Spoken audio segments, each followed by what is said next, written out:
doorashada dadban ee ka socota Soomaaliya waxa ay meesha ka saartay wax ka badan 70% xildhibaanadii kuraasta ku fadhiyay si gaar ah waxa loo beegsaday xildhibaanadii golaha ku jiray tan iyo sanadkii 2000 taasoo si buuxda loo oran karo waxa laga dajiyay masraxa golaha shacabka kooy tobnaad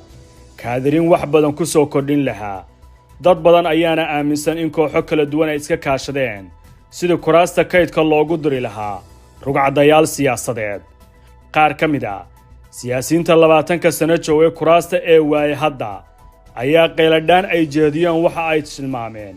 inay kala dagaalantay hankooda fiila Soomaaliya taasoo durbo hoosta ka xariiqaysa aragtida ah in xubnaha ugu saameynta badan ee madaxweyne Farmaajo ay qabaan in siyaasadda laga saaro cid kasta oo ku raagta fadhiyada lagu go'aamiyo talada dalka ka mamnuucidda golaha shacabka ee meertadan ee Muudey Dalxa Ibi Suur Diiriye Jamaal Case Ibraahim Yarow Malaaq ina Macallin Yaxye Faadumo Odawa Abdow Sahra iyo Xuseen Carab Ciise ayaa ka dhignaydii fafaalaha in tareenka lagu shubay baasiin cusub kaasoo isticmaalkiisa halka uu gaarayo aan si daahfuran loo garan karin halka aan u soconno waa Koonfur Galbeed madaxweyne Lafta Gareen oo hore golaha shacabka uga soo mid ahaa yaqaan farsamooyinka loolankooda marna u mutay 274 cod ee kale isagoo oo raadinaya kursiga afayeenka baarlamaanka ayaa ah madaxweyne goboleedka kaarka guduudan sida baan ugu laqsiiyay qaar ka mid ah laacibiintii baarlamaanka bedelkana waxa la keenay xubnada ahdooda u dhaxayso 30 ilaa 45 sano waa jeel cusub sida ka muuqata sooyaalkooda durba laba aragti ayaa halkan ka soo maaxatay qaar ka mid ah dadka ka soo horjeeda imaanshahooda ayaa leh waa dhalinyaro aan si fudud oo darasi karin jihada siyaasadda aragtidan waxa qaba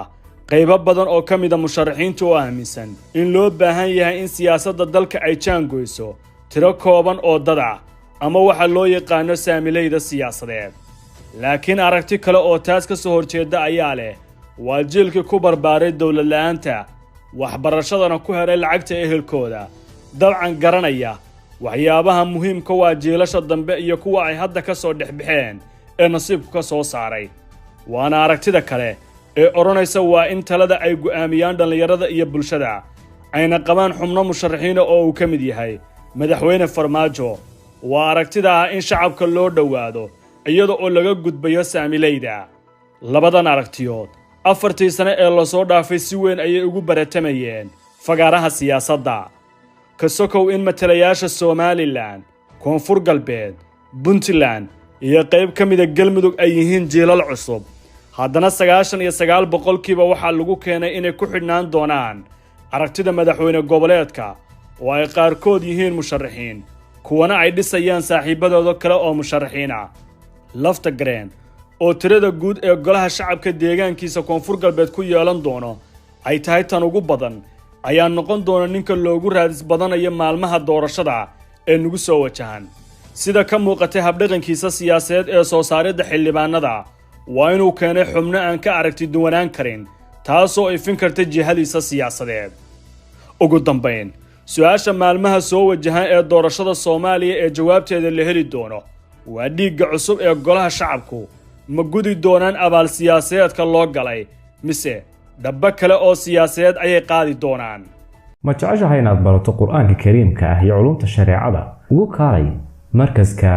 Nuureyn online oo baro adigoo gurigaaga jooga quraanka higaada iyo culumta kale islaamka wixii faahfaahin kala xiriir nambarada shaashada kaaga muuqda